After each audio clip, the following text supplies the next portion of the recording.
Hello, everyone. I'm Chris Goodwin with the Mississippi Department of Archives and History. Welcome to this week's History is Lunch program. We're in our home, the Craig H. Nielsen Auditorium in the Museum of Mississippi History and Mississippi Civil Rights Museum, and we're streaming live on both Facebook and YouTube, where these videos are available to watch anytime afterwards. And if you've not already done so, please silence your phones.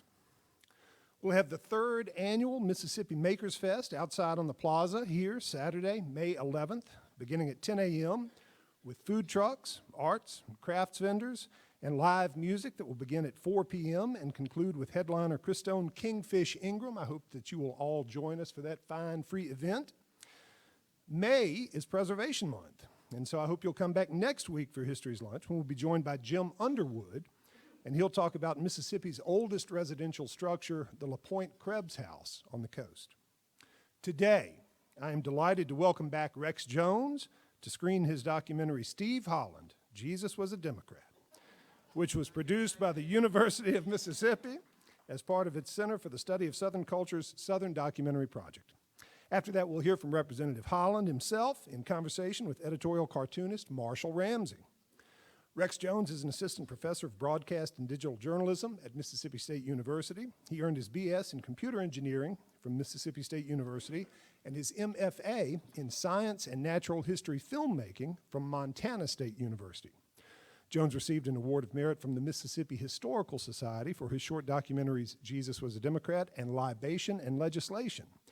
And it is worth noting that Rex's History is Lunch that featured his documentary on Hurricane Camille is the most seen video in our series with more than 40,000 views. Grand champion, grand champion.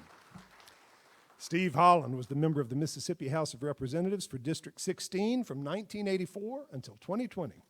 During his terms in office, he chaired the Agriculture Committee for 16 years, the Public Health and Human Services Committee for 12 years, and the chair of the Appropriations Subcommittee on Health Care and Medicaid for 24 years.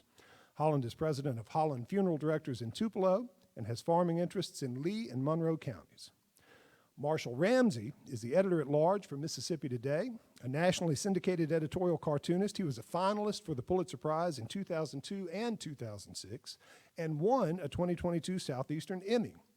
Ramsey is the author of 3 cartoon collections, 2 short story collections, and a children's book. He hosts the weekly statewide radio program Now You're Talking with Marshall Ramsey and the television program Conversations on Mississippi Public Broadcasting. We'll hear first from Rex Jones, then we'll watch the 27-minute documentary, and then Steve Holland and Marshall Ramsey will come on stage, talk to us then.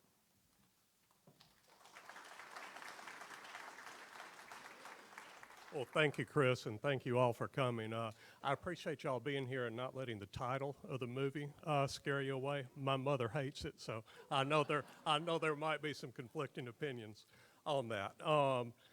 My affiliation with Steve Holland began about 5 years ago and about 5 blocks that way, if I have my direction right. It was December of 2019. And I was working on a short film about the Sun and Sand Motel, which I know a lot of you are familiar with. That was Mississippi's legislative frat house. And so I was talking to somebody, and I wish I could remember who it was. They said, you know what, you need to talk to Steve Holland. He might have some good stories about that place. And so sure enough, Steve did have a lot of stories about it. Unfortunately, though, most of them weren't repeatable in polite company here. Anyway, Steve and I went on a tour of the Sun and Sand that day, and he told a lot of those stories, and we just had a great day that day. And it just so happened that was the day he was moving out of his office. This was in December of 2019 after 36 years in the Mississippi legislature. And so I asked him, I said, could I come along and record you moving out? And he said, sure, come on. So I did that. And so fast forward a couple of months, COVID hit, everything went sideways. These projects sat on the shelf for a few years. Last summer, we finally got them over the finish line. One that Chris mentioned, Libation and Legislation. If you Google that, you'll find it online. You can watch that. That's the Sun and Sand film, the title of which comes from Steve says they would libate and legislate over at the Sun and Sand Motel. And then, of course, the other product of that day that was begun way back in 2019 was Jesus Was a Democrat, which we'll see right now. So I just appreciate everybody coming. Thank you very much.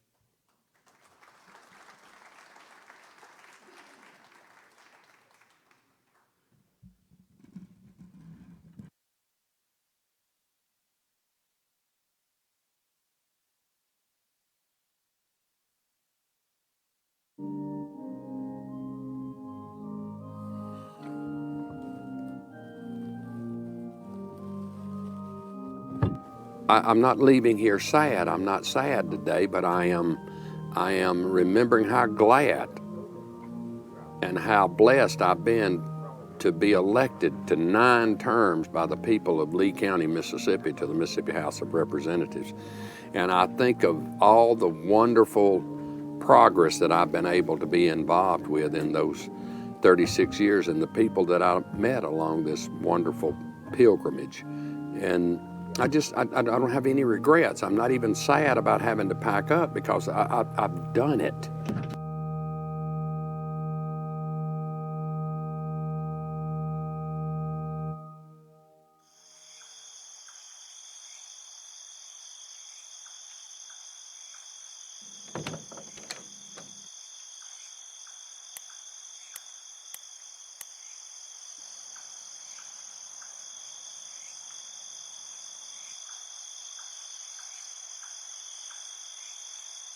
When you look death in the face every day, it gives you the keenest perspective that this is going to end at some point. So you better enjoy every day. It may be the last that you've got. Boo. You think your dad was leaving you? I have always been a happy-go-lucky fella. Enjoy a good time, a good party, enjoy friends, enjoy lots of high-spirited libation, camaraderie. I'd re-elect his face.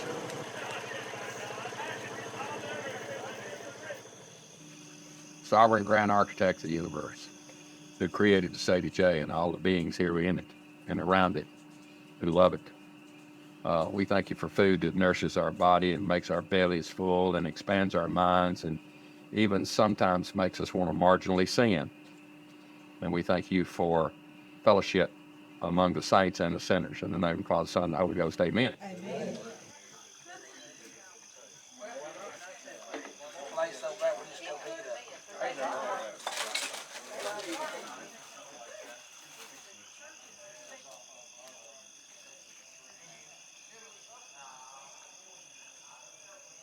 I've been having a gathering for about 5 years every Sunday night where we make music and bring potluck and sing and have a little dark water with about 25 faithful folks. And they tell me the undertaker started this, the most unlikely person to do it. No, I'm the most likely person to do it. You better live it up, brothers and sisters, because the good Lord's going to come and get you at some point. Hope it's the good Lord. Needs to be. If it's not, you need to call me collect. It's given me a very, very deep spirituality that has very little pseudo-religious crap, if you will. I can't think of a better word, and I'm sorry I use that, but it's just what I feel about it, attached to it. Life is real. You live in the moment, and you live for a purpose, and you try to make somebody's life a little better than it's been every day of your life. And that is my spiritual core. Based very much in what I call Judeo-Christian New Testament Christianity. In the legislature, oh my God, I would get so impatient with folks who said, oh, we got to study this a couple of years, and I'd go study hell. It honed in the energy, the perspective, the determination that I had for 36 years as a state legislator. I think by looking death in the face every day made me realize there's people out there that's got needs. There's people out there that are hurting. And you help them today, not 3 years from now after you study it. And I used to be prodded by my colleagues a whole lot in the legislature because they said, you're the most impatient mother I've ever seen in my life. And I said, I'm chairman of the damn committee. Get a life. We fixing to do this. I need to get a piece of law on the books that helps the mentally challenged, the physically infirmed, on and on and on and on and on. And it was always driven by, I think, seeing the fact that death don't take a holiday. It don't take time out.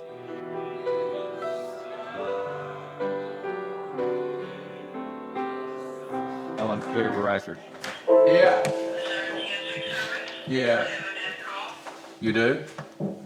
Yes, sir. Or text it to me. Sorry about that, so. I grew up on a farm with 5 brothers and a mom and dad that were pretty good people.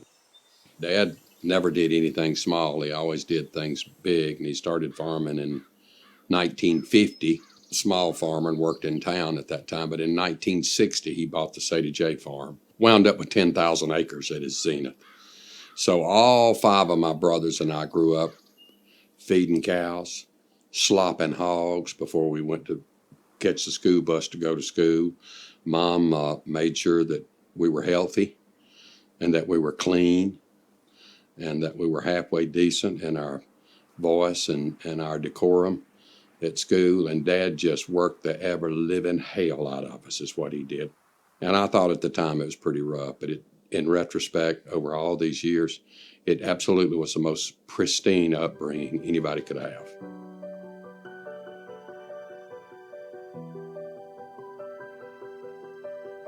By and large, Mother's the one that directed us to what I have always known as the red letter part of the New Testament, which is the words Jesus spoke himself, where he taught folks to love each other, to respect each other, to forgive each other, and to give everybody a second chance. I've been playing the piano or organ in some church for 57 years, every frickin' Sunday of my life, somewhere. So I've been exposed to a lot of religious dogma. Some of it I liked, some of it I didn't. But the bottom line is I don't care about religion too much. I'm just deeply spiritual because of that red letter part. It's ingrained in my heart. I think because I grew up in a red letter family, they instilled in all of us a desire to just generally do good. And that for blessings that you had received, there was a price you paid for that. It's called giving back. Dad, he offered for the school board. He had 6 boys. He ought to have been interested in public education and got elected and made his mark there. Mother came along, and she was such an interesting lady. Dad bought her a big house in Nettleton, which is the town south of here, where most of us went to high school. And it really wasn't our base. Plantersville was our base. There's about 6 miles that separates the two. But she moved in and just overnight decided she was going to run for mayor. And she was the first woman elected mayor of Nettleton, Mississippi, I think in about 1974 or 5. I can't remember the year. And they loved her in Nettleton. Oh, my God. I mean, she would check the water system for quality. She'd climb the water tower. She would drive the garbage truck. She was a hands-on mayor. And she was also, in those days, the municipal judge by virtue of her being elected mayor of the town. So she dispensed justice in the town too. And I think that was her paving of her ultimately becoming a judge in this county, the first woman justice court judge in Lee County. And she served in that capacity, I guess, 20 plus years. I don't know exactly how long she served, but we were taught whether you actually served in a public office or whether you just were a leader in your church, a leader in the Red Cross, a leader in life, period, that was a responsibility that we had to give back. And it worked so beautifully for us, and it worked beautifully for me. There was one time that there were 4 Hollands in elective office in Lee County. And I had a reporter one time call me and ask me about that and how I felt about it. And I said, well, the Kennedys of Massachusetts and the Bushes of Texas ain't got shit on the Hollands from Plantersville, Mississippi, Lee County.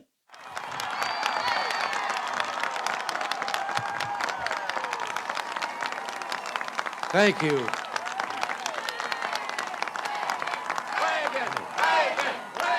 Back in 1980, a man named Ronald Reagan sort of swept me off my feet, and I got off my medicine a little while and thought I was a Republican for 18 months, and I got over it and got back on my medicine, and I've been a Democrat ever since. When I say Democrat, it means progress to me. I, a long time was considered one of the most liberal white members of the Mississippi legislature, and I never was ashamed of that, really. Because it depends on how you define liberal. In the state of Mississippi, any freaking thing to the left of Attila the Hun is liberal. I got asked many years ago, why are you a Democrat? And it didn't take me 2 seconds. I said, I was raised by a Christian mother in a Christian home. I've always said I thought Jesus was a Democrat. He hung out with lepers and whores and tax collectors, and the woman that committed adultery, he drew the line in the sand, said, go and sin no more. He was into redemption and not punishment. And I think that's what Democrats are into, and it's what I'm into. Government is all about empowering people to be something that they otherwise could not be.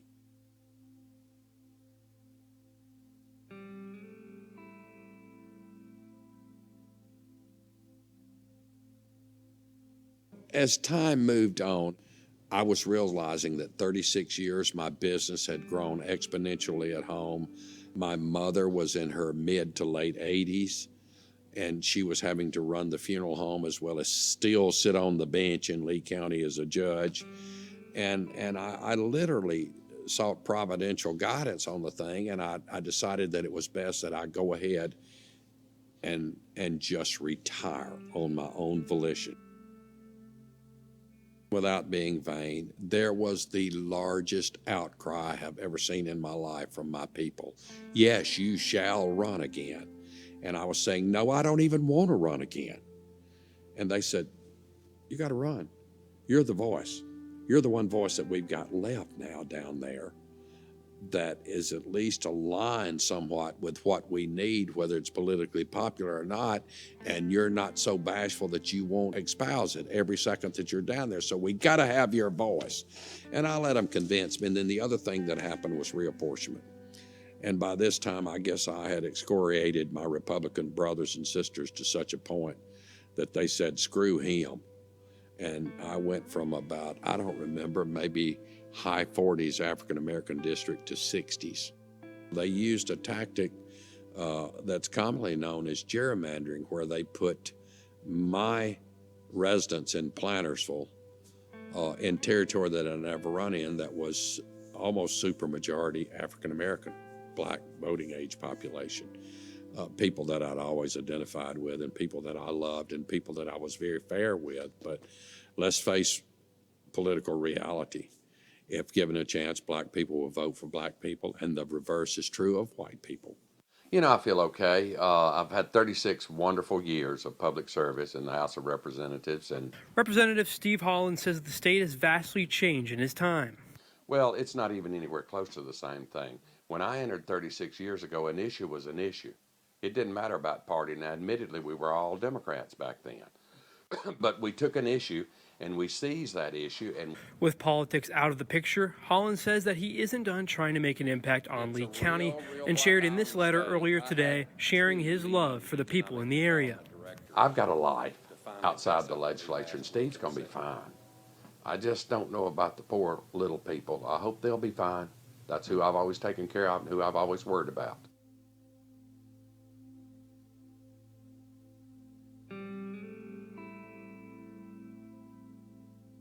My spirit wasn't in it, and I honestly have to admit I was not too disappointed at all.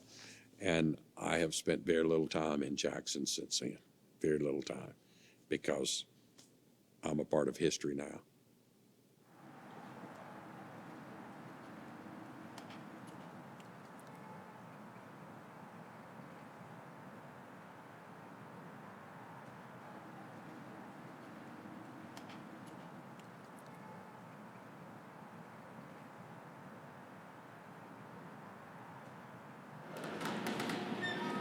I don't have an office anymore, I just have a cubicle.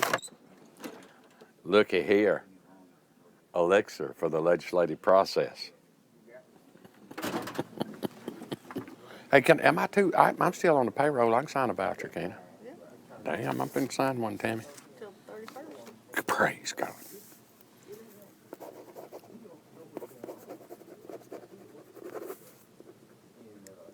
Oh, God, I do that every time. I've signed so many death certificates, I put my funeral licensure number every time I sign my name. Yeah, you'll hear from me. This is my old parking sign here. Hey, what's the porter's number downstairs? I could have a couple of boxes.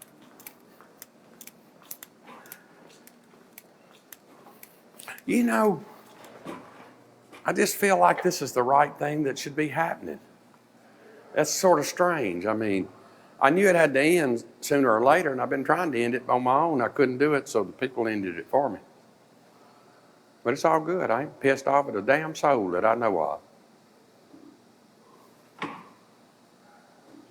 I hate the very people that I've carried for 36 years turned on me, but that's stuff happens in life. I got other fish to fry.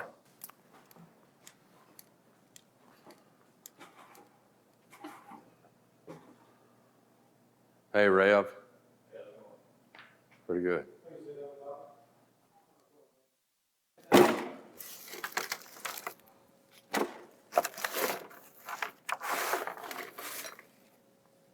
All right, this sort of, for some reason, getting a little sad.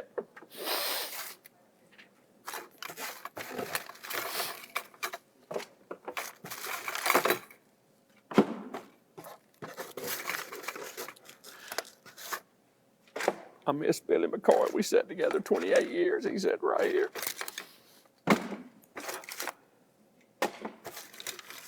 David Bear ran for the Senate. He was a good man. He was smart. There's some smart people on this road, I can tell you. 3 trial lawyers and me, an undertaker. And by God, about half the time I knew more about the law than they did.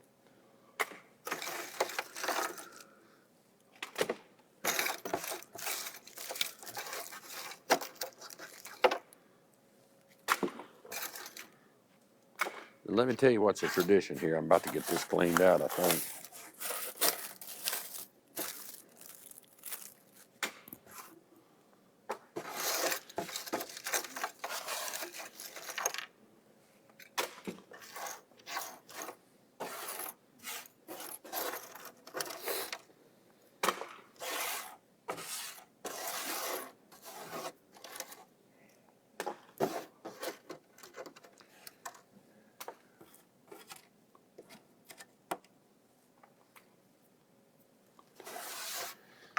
It's a long-standing tradition here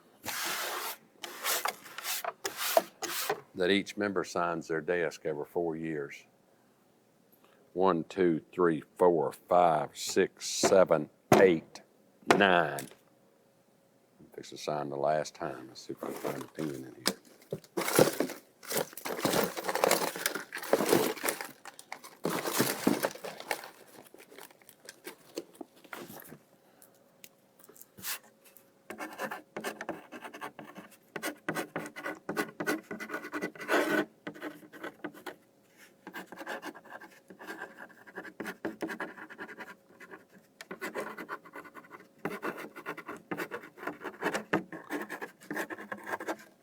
Gentleman from Robert E. Lee, 1983, 2019.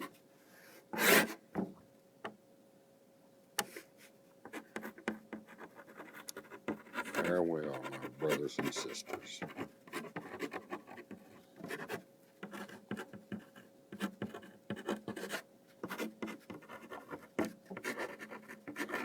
Don't forget the least, the last, and the most vulnerable.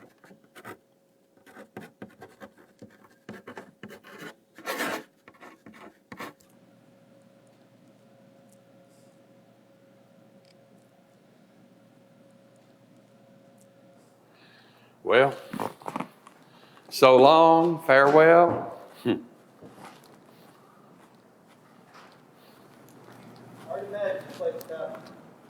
It's going to be all right. It's going to be different, though. It's going to be quiet. It's going to be, I know, it's going to be very quiet, isn't it?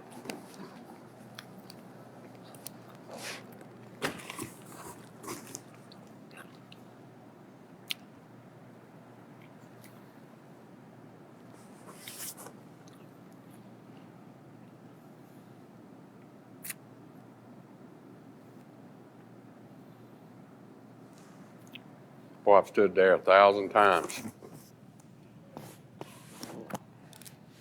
I shot Amy Tuck the bird one time right there, walking down through there, and the damn TV cameras caught it.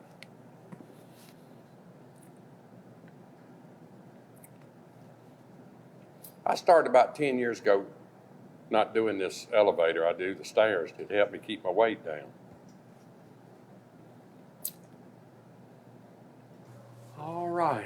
Down, down, down. Did Edgar Allan Poe write a poem about down, down, down?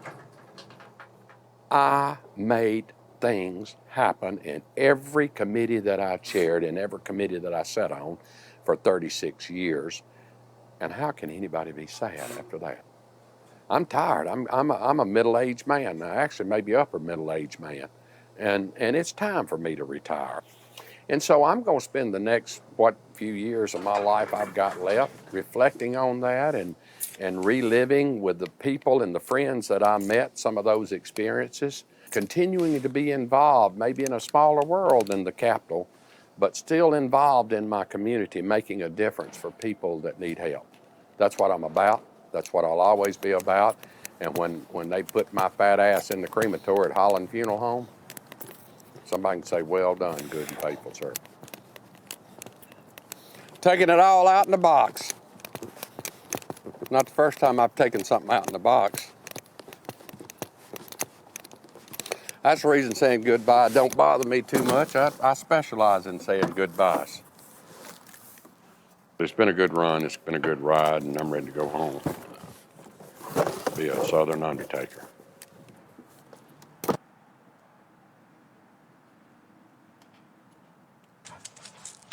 My late mother and I talked about it a lot. She said, son, you were just providentially gifted and called to be in this business. It's hard work. It's nothing easy about it. I work many weeks, 80 hours a week here. The dead don't care if it's Pentecost or Flag Day or whatever. They just die. When I first got in the business, I'll tell you, it was a freaky experience for me. The hardest thing I had is I wanted to just almost slap that person and say, wake up. I didn't want them to be dead, number one. And that was the hardest thing that I had to get used to, that wasn't my role to wake them up because I couldn't. It wasn't possible. But it was my role to do the best I could with them through the embalming as well as their families in the aftermath. A good death is one that the life had meaning, number one, not only to those closest to it, but the greater community. And number two, that you properly celebrated that life in the end. And there was enough substance in that life to make that process very complete and very fulfilling. And that to me is the good death. I mean, my mother had basically not been to a doctor in 59 years. She was getting close to 90 and worked and just fell dead, just died from absolutely nothing that we know of. And at the time, I was so in shock, I couldn't believe it. And then as the months have now rolled on, in a year or so since her death, I realized she had the good death, the most perfect death. She just went instantly from full life to death, to the reward, the eternal reward. And you can't beat that. I mean, who wouldn't hope for that and wish for that after almost 90 years of just spectacular living and contributing to mankind? I embalmed my mother, and my staff said, are you crazy? You can't do that. And I said, get out of this building. I don't want anybody in here but myself and my mama, because I knew, number one, it was going to be done right. I knew that there would be the utmost dignity involved in the process. And as I took that hour-and-a-half process to make my mother where I wanted her to be and what I wanted her to look like, I had 5 million wonderful thoughts of the most cherished human being I'd ever known on this earth to me. And it was a peaceful thing to me. It was not joyous, but it was peaceful. It was comforting. It was cathartic. It made me think about how rich and how valuable my mother's life had been, and then how special it was not only that she was my mother, she broke the glass ceiling for women like you wouldn't believe. And I said, oh, this is a revered soul, not just for me, but for the community. And it was not a thing of negativity for me. And I did it, and I did it right, and I got a lot of strength and peace from it.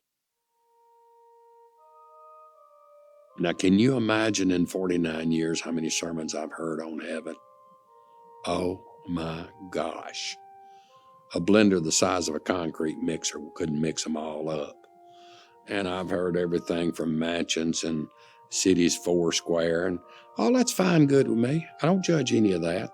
As for me, I have been blessed to have some kind of redemptive experience in my life that came from a combination of many things, from a loving mother, for one thing, and a father who made us go to church, which sort of turned me against it. I don't know what's going to happen after this is all over, but I know one thing. Wherever Mama is, that's where I'm going. And that's about all that's important to me. And she was a saint. So I believe that puts me in pretty good stead.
They made sure that Steve was in the left seat, so that worked out really well.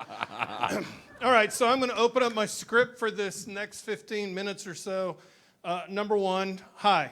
That's number one. Number two, that's Steve. He's going to talk. Number three is I'm going to tell Steve to stop talking because you people need to go home. And then I'm going to apologize. So I think that's about it. But Steve, I tell you what, it is. The film is beautiful. Everybody, let's give Rex another big hand. That was fantastic. Testing. Yeah, I think you're doing good. I've had let's put it this way about Steve. I feel like I'm ignoring y'all over here. I literally, if the judges in Columbia at the Pulitzers had met Steve Holland, I would have won it at least 6 times. People always ask me, why do you stay in Mississippi? There you go, right there. I don't have to work, as an editorial cartoonist. I have great material. Over the years, though, I really, getting to know Steve, I like Steve. We did the roast. I love you, Marshall. Oh, well, thank you. Well, at least somebody does. That's a good thing. But anyway, this is a lot of fun, and we're going to get going. Steve, number one, obviously, I told you coming up here, I miss your mama. She was a special lady, and I kind of figured that she'd outlast all of us. Well, I did too, and she was a couple of weeks shy of her 90th birthday when she departed us instantly, of nothing, as the movie said. And Mother was this larger-than-life person. She really was. She was the glue that held not only the Holland boys together and my reprobate daddy, she held the community together. CJ's right here on the front. Her daddy was my mama was a devout, I'm talking about devout Methodist. And Daddy got this harebrained idea in 1960 that we were going to convert to Baptists. And I rebelled like hell against it the whole time. Never got baptized, never committed. Well, they showed that picture of hell and stuff, and I didn't like it. I walked out on it. And when I turned 18, I went with my mama to the Methodist church. And I've been a devout Methodist ever since. It really don't matter to me, but that's just who I am. Mother, she held office 51 years in Lee County, Mississippi. And by God, I had to make her retire at 89. I said, you will not run anymore. I got to have you at the funeral home. I can't run it by myself. And so I convinced her, and my other brothers did too. And as I said, she had the great death. She just went from being here. She worked that morning. We had a 10 o'clock funeral before Thanksgiving Day in 2020. And 3 hours later, she told me to get that dog that was in the film. Last thing Mama said to me, she said, I've been reading these national trade magazines. Funeral homes up north and out west have dogs in the funeral home. I think we need a comfort dog. I said, great idea, Mama. Found her dead 3 hours later of nothing. So that's a good life. And I, if you can't tell, I'm 100% Mama's baby, and I always will be. Steve, you know, a few years ago you had a health scare, and Yeah. everybody thought it was dementia, to be honest with you. And I thought that would have been the ultimate cruelty if you, of all people, you know, got to the point where you forgot where you were and who you were and everything else. Luckily it wasn't. It was probably just a side effect of a surgery that you right. nearly killed you. But you've come back, and you're obviously sharp as a tack at this point. Talk a little bit about life now, post being in politics, and now that you've had this recovery and that you're doing well. Talk about what life's been like. Well, I had a 13-hour surgery. My gallbladder ruptured on the floor of the house 7 years ago, and I immediately went septic and was in a coma at the great University of Mississippi Medical Center for 47 days, flatlined 3 times. And I just couldn't get over the sepsis, as good as they were. They saved my life. They and the sovereign grand architect of the universe saved my life and had a purpose for me. But about 8 months after I got out, I went septic again in Tupelo. And so I had to undergo a 13-hour surgery. As the doctor said it, put the hay down where the cows can eat it. We took all your body organs out and pressure washed them. And so I feel good. I mean, I feel real good. They put them all back in, I reckon. And I'm functioning pretty good. I survived bladder cancer a year ago, February, and I fell on the ice the 15th of January this year and broke my hip and went to the doctor 2.5, 3 weeks ago. I've had 4 knee replacements in my lifetime. I thought it was my knees I fell on and hurt. Well, hell, it was my hip. I broke my hip. And I said, doctor, what you going to do about it? He said, absolutely nothing. You got good bone structure, and it's healing on its own. Just don't fall again. So I seem to survive all the foibles and bad health that I have had a lot, and I just give credit to somebody stronger than me that thinks I've got another purpose. And I tell you, I absolutely love being a Southern undertaker. Now, I get to find people in their most vulnerable times. And you know the first thing I do when I'm sitting down with them and Mama's gone? Well, first, for starters, I've done it 51 years, the 14th of next month. I just say something funny about their mama. Do you remember when? And they suddenly loosen up. And before it's over, we're laughing at a terrible thing. But we're realizing that the life that was lived is more important than the death that just happened. And I've been very successful at it. I did 550 funerals last year, and I'm going to do about 650 because all we baby boomers are getting old as hell, and we're leaving this world. So I love where I am right now. I'm chairman of the board of the Regional Rehabilitation Center in Tupelo, which provides therapy, occupational, physical, audiology, and dyslexia therapy to citizens of our community free of charge. I've been chairman of the board for 24 years, I believe it was last night. We had our major fundraiser and raised $400,000 in one event. I'm still working for the least, the last, and the most vulnerable. I'll do it when I die. I just went out as chairman of the board for a long time of Sanctuary Hospice House in Tupelo, and they begged me to stay on. I said, well, the light went off one day.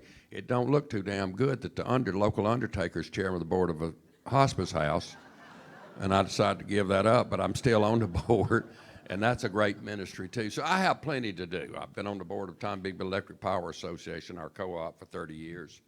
I volunteer all the time, and honest to God, not bragging, but about everything I make I give to somebody else because I'm in good shape. If this damn legislature will let PERS alone, I'm in good shape. That opens up a good time for this question. I was talking with Representative Missy McGee a little bit about Medicaid. I love Missy. Yeah, she feels the same way about you. Said you've been very helpful, and of course, obviously, you're one of the few people that actually understand can look under the hood of Medicaid and know where all the bits and pieces are. If you were sitting at the table right now, how would it be different if you were at the committee? Well, I'll tell you what I'd do. I'd clear out every nursing home. We'd have nursing home day 4 days a week at the Capitol. I'd clean the mental health wards out and bring them all to Jackson and let these pseudo people look them in the eye and realize that they're real live human beings that are important to somebody. And I would just pressure their rear ends to pass Medicaid expansion.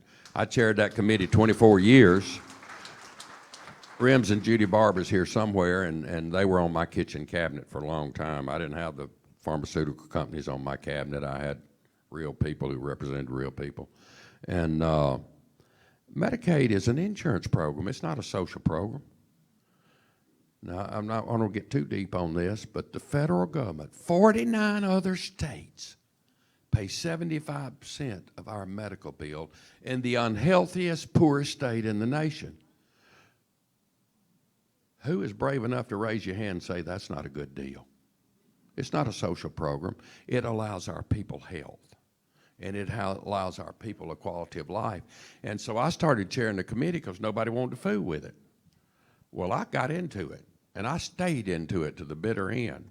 And if I were up there now, first of all, I'd cuss a few people out and get that out of the way and call the governor a nut, and then I'd get on with the negotiations. So basically, it would be like your last 4 years in office.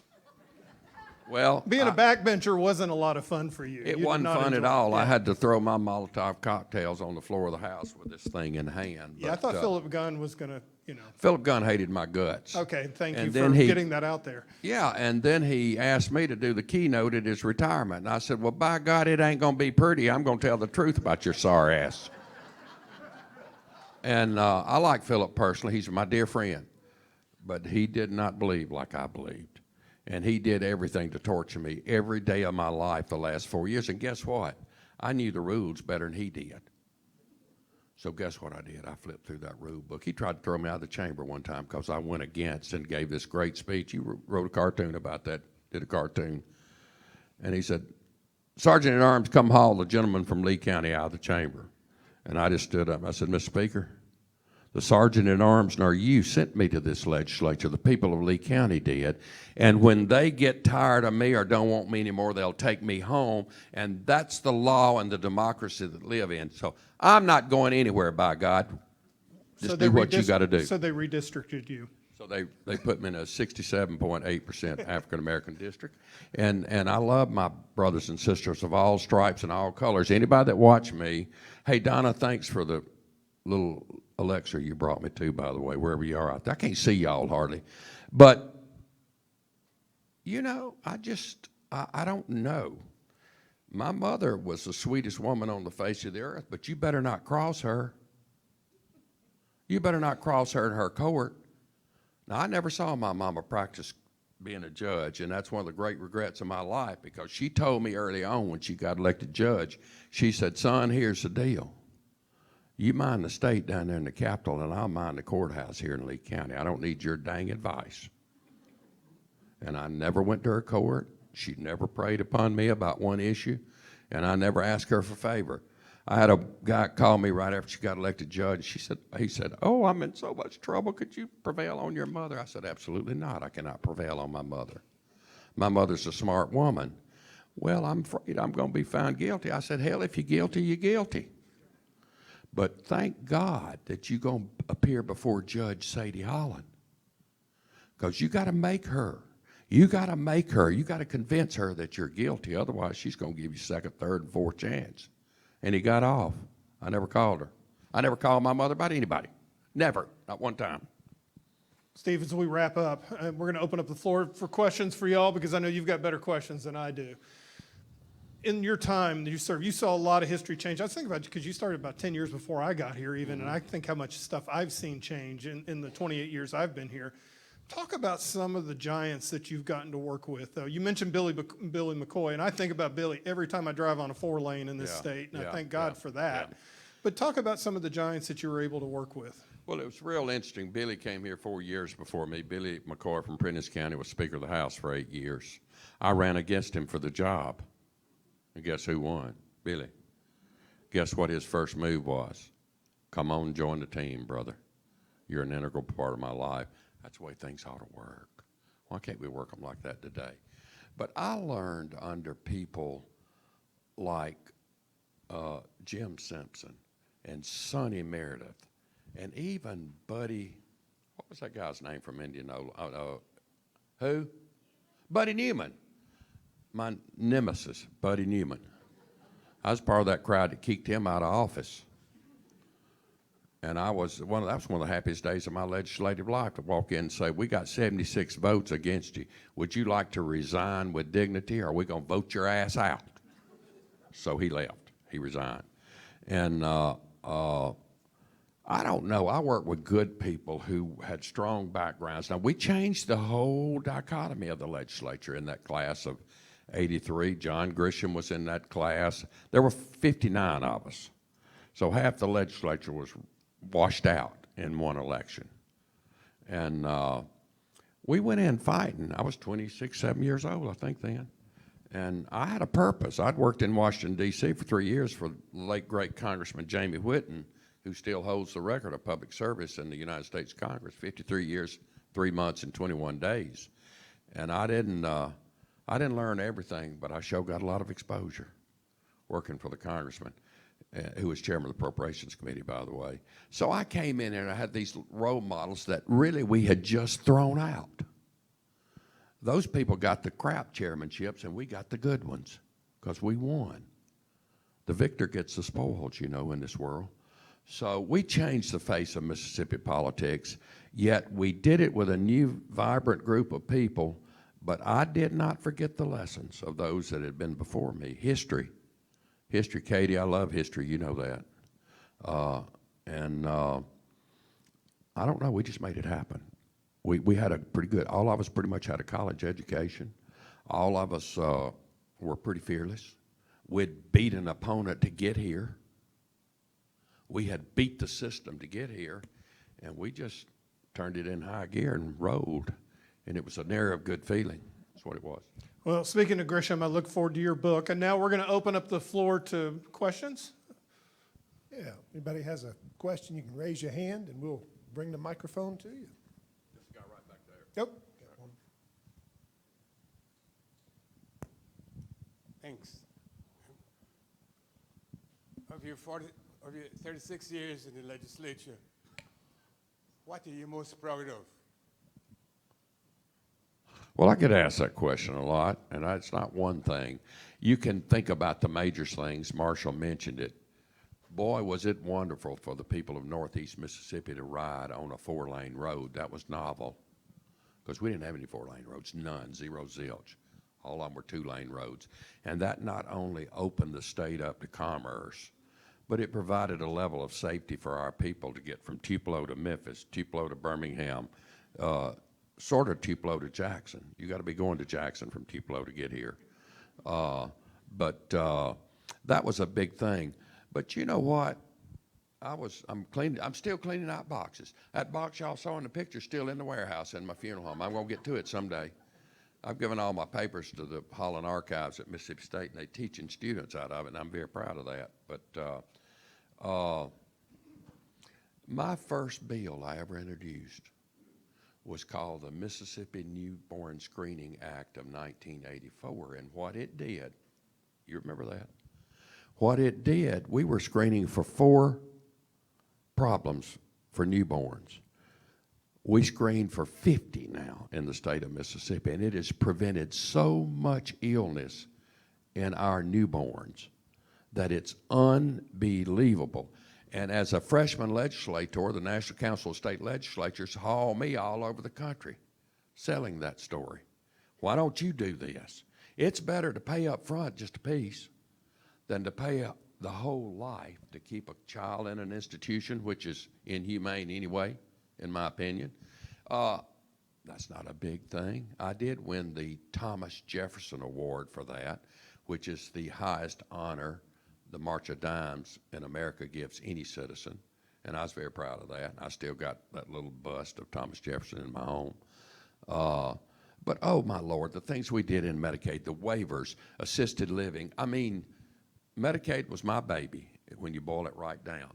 Now, we built arenas, and I cleaned up the fairgrounds down here, and then they tried to move it over to Rankin County. I'm not opposed to Rankin County. I love Rankin County. But there's some things that need to stay in downtown Jackson. So we built all the new buildings there, and I just can't even describe what was my greatest day. But every day in the legislature was a great day for me because I was doing something for the people that needed something done. I was their voice, and I rest my laurels on that. I wasn't great, but I sure was fearless. And I can tell you one thing, not bragging. In 28 years of chairing, no, in 32 years of chairing committees in the legislature, the committee Steve Holland chaired, never one time lost a bill on the floor of the House. Not any. You know why? I'd get them hungover, lazy people up at 7:30 and start having hearings. 7:30 in the morning. I was raised on a farm. 7:30 is late to me, you know? And so we would let the porters, we'd let the journalists, we'd let the cartoonists, anybody that wanted to testify. And then I'd tell my committee members, now, we just had a majority vote. 50% voted in favor of this bill. You will vote for it on the floor of the House. If you don't, I'm going to fire your ass from my committee. Because we did a democratic process, and that's the way it's supposed to be. The majority won. And we just never lost a bill on the floor of the House. So I'm very proud of that. I don't know anybody else that holds that record, but we do. And there's some fierce battles along the way, too. Very fierce battles. Y'all remember the chicken wars in the mid-'90s? I was chairman of agriculture, where the growers were starving out. I mean, the integrators were starving out the growers. Well, Fordyce was governor then, I believe. Yeah, he was. And he vetoed the bill, and we even overrode him. But we passed a growers' bill of rights to where these multinational, very rich and wealthy congressmen, what's that little short man from Arkansas? I can't remember the name. Tyson. Don Tyson came in my office and said he's going to whip my butt. And I said, I'm going to whip yours all the way back across the Mississippi River to Arkansas. You go home and stay. You're not welcome in my committee anymore. Because he trashed our people, and our people were making him millions of dollars. We're the largest poultry growing state in the nation, except Arkansas. Hello? Well, I just wanted some equality. I wanted some baselines for the people who were doing the real growing on their own farm, on land sometime that their families had left to them. So we got that passed, believe it or not, by one vote. And then the governor vetoed it. We overrode him. Anybody else? Oh, you're the moderator. For one second, I thought I was chairman of the committee again, but I'm not. Would you share some thoughts and memories about the governors that you served with? Well, I went to the hanging of 5 governors, and I said, that's the hanging of their portraits. And I said when we hung, y'all, I'm about 70 years old, and I'm not demented like they said I was. But I have to stop for a minute. Who was the governor before the one we got now? Phil Bryant. I went to his hanging, and I said, by God, I'll be here for more hangings if I want to be. Well, it didn't work out that way, but I thought it was a powerful. I don't have any problem with governors. They're fairly useless to me. Totally useless to me. And they're giving all, now they want to put the public employees' retirement system in political hands. Bah humbug, don't you buy that 1 second, whether you're a retired state employee or not. They want that $33 billion fund, the 4th best retirement system in the nation. They want their hands on it. Don't let them do it. Fire them. Threaten their life. Now, we never had any problem as long as I sat down here with the PERS thing when they'd come up with harebrained ideas, because I'd get the porters to take the composite off the wall and put it on a big easel at the chamber, and the chairman of the committee would bring the thing up. And I'd say, Mr. Speaker, I'd like to speak. I'd go over here and I'd start with A. Mr. Abbott, you vote for this bill, and you won't be on the next composite, brother. You'll be gone, by God, because we're going to beat you. We contracted with the state of Mississippi and got paid very little for the work we did. But we were told if you stay 25, 30 years, you'll have pretty good retirement. And that's a bargain we made, and it wasn't just a bargain. It wasn't a handshake. It was a contract in the law. I think it needs to be maintained. Mr. Counselor? Holland. Oh, Yes. yeah. My friend Earl Banks. I got to serve with Earl Banks. We have two questions for you. Okay. Donna Mabus wants to know where your voting stick is, but I want to know. My voting stick is in my home in a frame. Okay. But I want to know, how do you think, if Jesus was here today, how would he view the Mississippi legislature? Well, he cleansed the temple of the money changers, best I remember.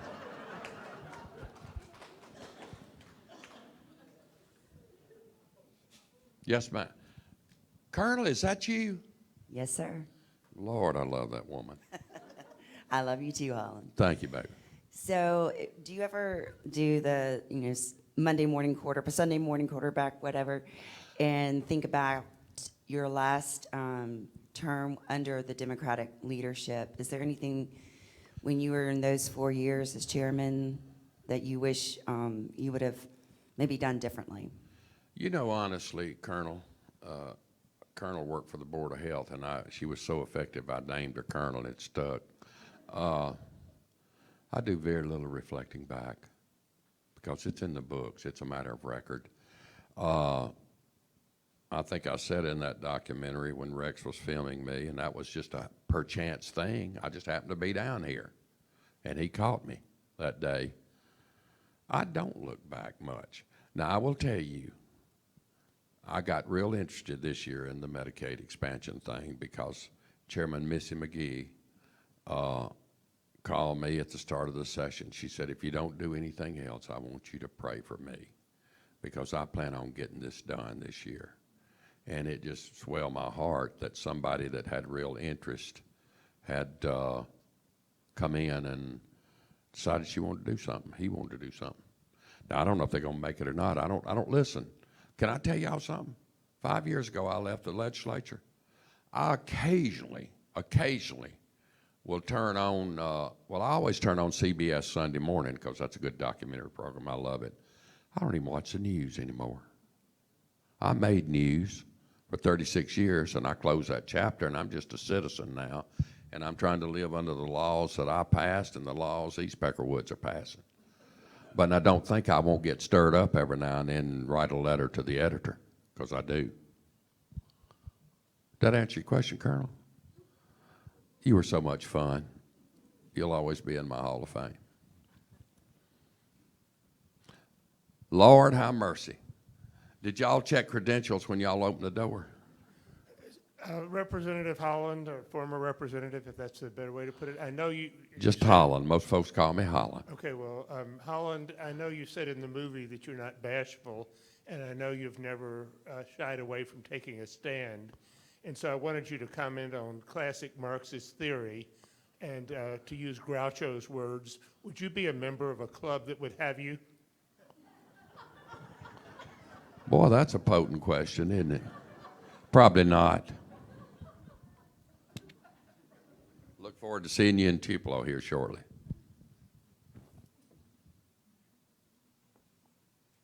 And by the way, thank y'all for coming out. This is an overwhelming crowd. I figured it'd be 5 or 10 here. And I really am overwhelmed. I hope you enjoyed the documentary. Hey, Steve, I just wanted to point out something. David Hampton's sitting right there, and he's the one that approved all these cartoons that have been showing up there. So if anything offends you, it's all his fault. I just want to let you know that. Well, there was a long time I didn't like David Hampton, but I got over it. I think, Marshall, you told me one time here about a year or two ago that you cartooned me 602 times. No, that was Frank Milton, but it was close. Okay, I'm sorry I asked the question. David, thank you. It's good to see you. Steve, can you tell us something about the book you're going to publish? Well, I've been writing on a book about 10 years, and I don't have time. I mean, I'll tell you, I'm a hands-on undertaker. I did 3 funerals at 2 o'clock yesterday and made every one of them. Try that on for size. I take care of my business now. That's what I do, and that's who I am. But I wrote a book on my 40th, 10 years ago, 40th anniversary of being in the funeral trade, called Tales from a Southern Undertaker, 40 years in the dismal trade. I have 3 college degrees. I do not know how to use a computer, and by God, I don't want to know. I've made enough money, I can pay somebody to ride me around and use a computer for me, okay? So I wrote it in longhand. I was playing the organ at the First United Methodist Church in Tupelo, and there were 4 break-ins. Mine wasn't one of them, Congressman. I left my door wide open. I had Jamie Whitten's World War II, it looked like an old country doctor's medicine bag, and I had that book just all in there, and files, unbelievable. It was stuffed so full, and Joanne Pritchard, Willie Marsh's wife, had agreed to edit it, and I was headed to Jackson to meet with her Sunday afternoon, and the manuscript was all stolen. They caught the guy that stole it. He was selling cocaine, which was a larger crime, but it sure did hurt my feelings. And even National Public Radio did a story on it, which brought more notoriety than probably what it should have about the book. But I started, for 5 years, I tried to rewrite that book. And I was on my farm having a cocktail with a full moon one night, and the bell went off, and I said, you can't rewrite a book. You write it one time. So I trashed it, got it out of mine, started over. Now it's Tales from a Southern Undertaker, 50 years in the dismal trade. And it's a Louis Grizzard type read, and if I could get 2 weeks off, if y'all can somehow get the sovereign grand architect of the universe to not allow anybody to die in Tupelo for 2 weeks, I believe I can shellac it off. It's bad close. John Grisham's going to write the forward to it, and that ought to help a little bit. It's just a great Louis Grizzard kind of read, because death, believe it or not, sad as it is, can be very humorous. I have been privileged to deliver 603 eulogies in my life. I got a copy of every one of them. So it's going to be about not only death, but life in the South, and how we hook together, and how, despite racial barriers or anything else, there comes a time in our life, and it's usually death, where we all sort of come together, because that's a time we're all equal. And that's what I'm writing about, and I think it's going to be okay. I don't know if it's going to be okay or not. We'll see. Anybody want to prepay for a copy? It's $29.95, and I'll be standing at the door. Well, that was a fast hour. Thank you all for being here today. Come back next week. Jim Underwood will be talking about LaPointe Cribs. I bet if you didn't get a chance to ask a question of Steve Holland, he'll be glad to answer it after this is over with. For now, help me thank Rex Jones, Steve Holland, Marshall Ramsey for this fantastic program today. Bless you.